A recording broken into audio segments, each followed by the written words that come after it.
আজকে আমরা জানব বাংলাদেশের প্রধান নদীগুলোর উৎপত্তিস্থল এবং বাংলাদেশে এর মিলনস্থল।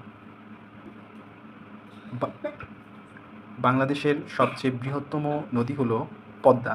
পদ্মা নদীটি হিমালয়ের গাঙ্গোত্রী হিমবাহ থেকে উৎপন্ন হয়ে গঙ্গা নাম ধারণ করে বাংলাদেশের চাঁপাইনবাবগঞ্জ দিয়ে বাংলাদেশে প্রবেশ করেছে পদ্মা নাম ধারণ করে।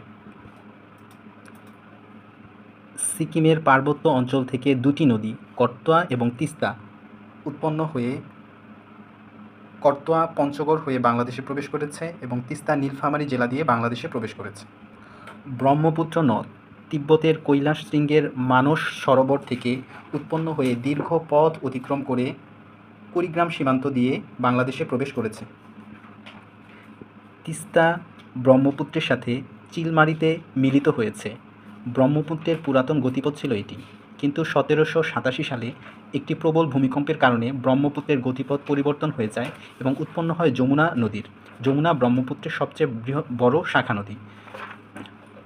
করতোয়া নদীটি বাঙালি নাম ধারণ করে যমুনার সাথে মিলিত হয় এবং যমুনা নাম ধারণ করেই সামনের দিকে অগ্রসর হয়।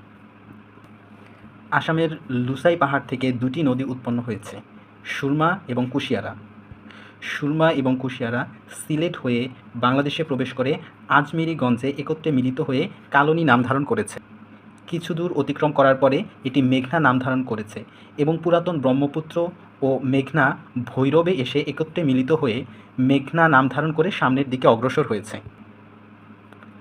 পদ্মা এবং যমুনা গোয়ালন্দের নিকট এসে পরস্পর মিলিত হয়ে পদ্মা নাম ধারণ করে সামনে অগ্রসর হয়েছে এবং মেঘনা এবং পদ্মা চাঁদপুরের নিকট একত্রে মিলিত হয়েছে।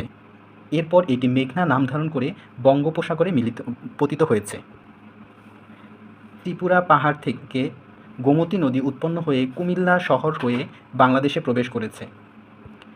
মিজোরাম পাহাড়ের লংলেহ অংশ থেকে কর্ণফুলী নদী উৎপন্ন হয়ে রাঙ্গামাটি হয়ে বাংলাদেশে প্রবেশ করে হালদা নদীর সাথে একত্রে মিলিত হয়েছে কালুরঘাটে, এরপর বঙ্গোপসাগরে পতিত হয়েছে।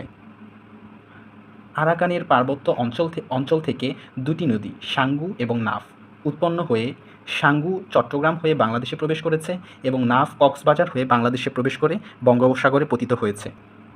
এরকম আরও গুরুত্বপূর্ণ ভিডিও পেতে আমাদের চ্যানেল সাবস্ক্রাইব করে আমাদের সাথেই থাকুন। ধন্যবাদ।